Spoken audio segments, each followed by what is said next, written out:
The frost came without mercy. Sergeant Naira Vale watched the temperature gauge on her wrist display drop another degree. -43.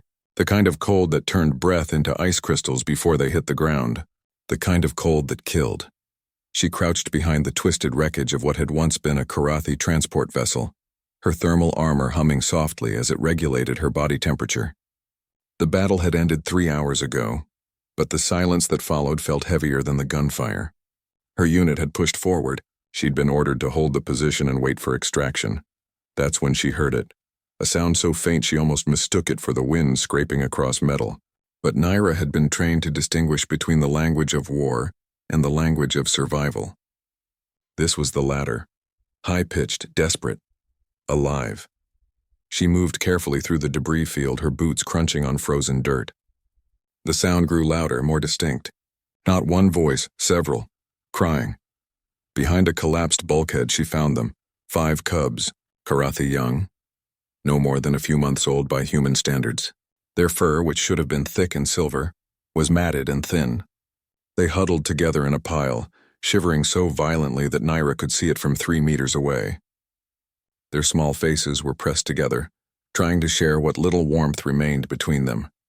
The Karathi were supposed to be the enemy. Their empire had launched the invasion. Their warships had glassed human colonies. Command had made it clear. No prisoners, no mercy. But these weren't soldiers. Naira knelt slowly, her rifle still strapped across her chest. The cub's eyes, large, luminous, and terrified, fixed on her. One of them, the smallest, tried to burrow deeper into the pile. His legs trembled.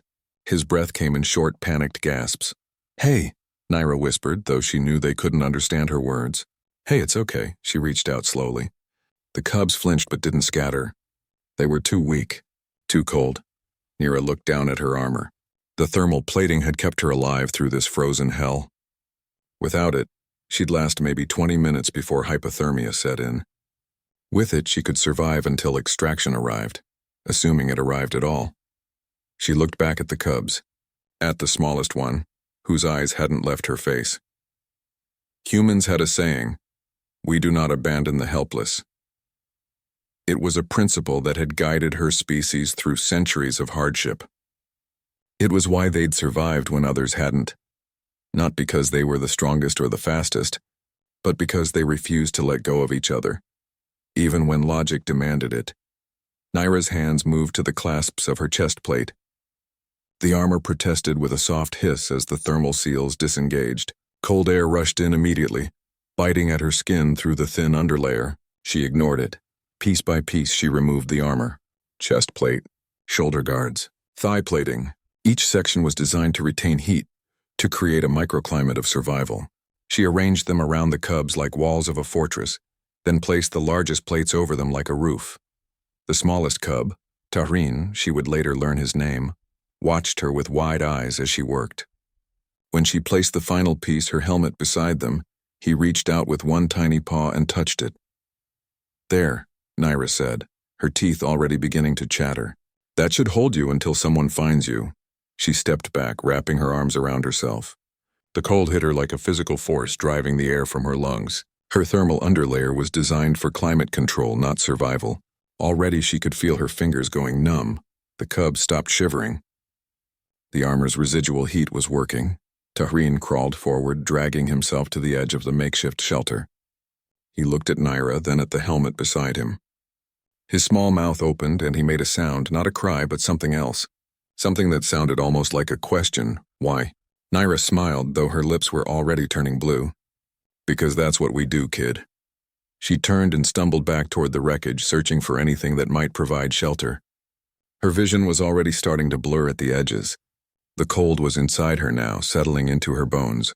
She found a hollow in the debris and crawled inside, curling into as tight a ball as possible. Her body shook uncontrollably.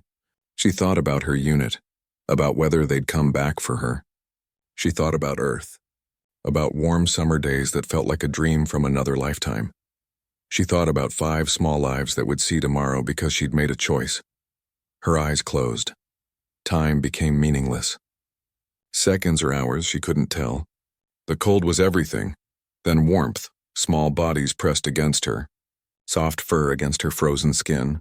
The cubs had left the shelter, dragging pieces of her armor with them. They arranged themselves around her, their combined body heat creating a pocket of warmth. The smallest one, Tarin, pressed himself against her chest, his tiny heart beating rapidly against her ribs. They stayed like that until the extraction team arrived at dawn. 20 years later, Tarin stood before the Human Karathi Alliance Council, a piece of thermal plating worn on a chain around his neck. He was an ambassador now, one of the first of his kind to bridge the gap between two species that had once been enemies. When asked why he wore a fragment of human armor, he told them the story. The story of a soldier who had every reason to leave, every tactical justification to prioritize her own survival, but didn't. Because humans, he explained, carried something more powerful than any weapon, more enduring than any armor. They carried each other, and on one frozen night they'd carried him too. The council listened in silence, and in that silence something shifted. An understanding, perhaps, or simply the recognition that survival wasn't just about strength. It was about the choice to extend a hand when everything said to pull it back. Sergeant Naira Vale had taught them that. With her armor, with her life, with a decision made in the cold that would warm a galaxy.